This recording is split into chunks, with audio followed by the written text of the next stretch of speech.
Hello, everyone.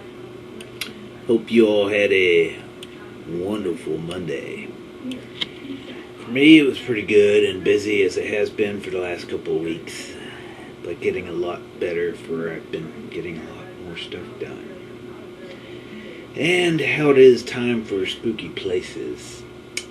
This week, it's a little bit of a mixed bag. A couple different places, and our first stop will be the Red Castle Inn, Newcastle, California. It was built in 1860. This picturesque Gothic mansion is home to the apparition of a lady in gray. Owners Connolly and Mary Louise Weaver say that the ghost is so real that guests believe her to be a living person until she passes through a door without opening it. The lady in gray is thought to have been a governess for the John Williams family, the original owners. Most encounters have taken place in the gold room, in the hallways, and in the fourth floor bedrooms. Interesting. So if you're at the Red Castle Inn, you might want to stop off and stay the night in the gold room.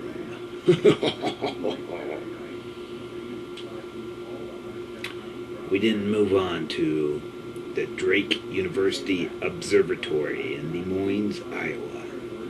The astronomical observatory on this campus is haunted by the spirit of a former professor. Dr. Robert Morehouse was the first chairman of the Astronomy and Physics Department and is credited with discovering a comet in the 1920s.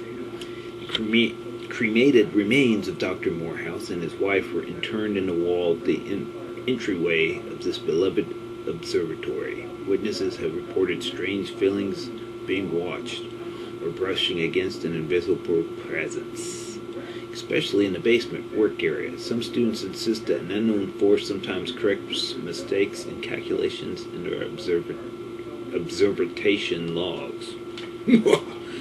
At least he's helpful.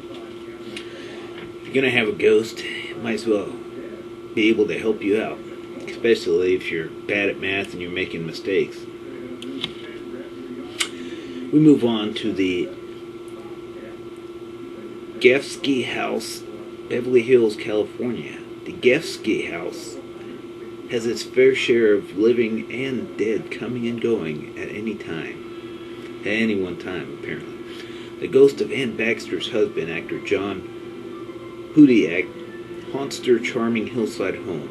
Agent Hall Gefsky, who lived in the house in the 70s, says several of his house guests saw Hudiak's specter hovering outside the second-story window and walking 10 feet off the ground in the backyard. Gefsky even received telephone calls from the ghost, but all the departed actor could manage was a faint hello. And the last stop this week,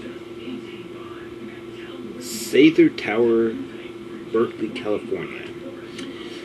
Sather Tower is believed to be haunted. Berkeley students say that this landmark is haunted. A student leaped to his death from the bell tower in the 60s. 4 years later, a student reported being followed by a ghost as she crossed the lawn below the tower.